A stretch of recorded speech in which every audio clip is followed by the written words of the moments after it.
ரஜினிகாந்தை இயக்கும் லோகேஷ் கனகராஜ். சம்பளம் எவ்வளவு தெரியுமா? மாநகரம் படத்தின் மூலம் தமிழ் சினிமாவில் இயக்குனராக அறிமுகமானவர் லோகேஷ் கனகராஜ். தொடர்ந்து கார்த்தியின் கைதி, விஜயின் மாஸ்டர், கமலின் விக்ரம் என லோகேஷ் கனகராஜ் கொடுத்த அனைத்து படங்களும் விமர்சன ரீதியாக நல்ல வரவேற்பை பெற்றது. மேலும் வசூலை வாரிக் குவித்துள்ளது. அதிலும் குறிப்பாக கமல்ஹாசன் நடிப்பில் வெளியான விக்ரம் திரைப்படம் வசூல் வேட்டையாடியது.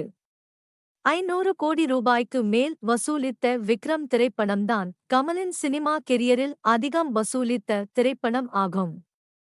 இதனால் மகிழ்ச்சியின் உச்சத்திற்கு சென்ற நடிகர் கமல்ஹாசன், இயக்குனர் லோகேஷ் கனகராஜ் மற்றும் விக்ரம் படக்குழுவினருக்கு பரிசுகளை வாரி வழங்கினார். இதையடுத்து லோகேஷ் கனகராஜ் இயக்கத்தில் நாமும் நடித்து விட வேண்டும் என முன்னணி நடிகர்கள் விரும்பி வருகின்றனர். அந்த வகையில் கமலும் லோகேஷ் கனகராஜும் ரஜினிகாந்தை நேரில் சந்தித்த போதே தனக்கும் கதையை ஏற்பாடு செய்ய சொல்லியிருக்கிறார் ரஜினிகாந்த். இந்த நேரத்தில்தான் விஜயின் லியோ படத்தை தொடங்கினார் லோகேஷ்.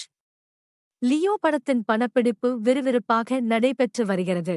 காஷ்மீரில் கடுமையான பனிப்பொழிவுல் 2 மாதங்களுக்கும் மேலாக படப்பிடிப்பு நடைபெற்று வந்த நிலையில் தற்போது சென்னையில் லியோ படத்தின் படப்பிடிப்பு நடைபெறுவதாகவும் அடுத்தாக ஹைதராபாத்தில் நடைபெறும் என்றும் கூறப்படுகிறது.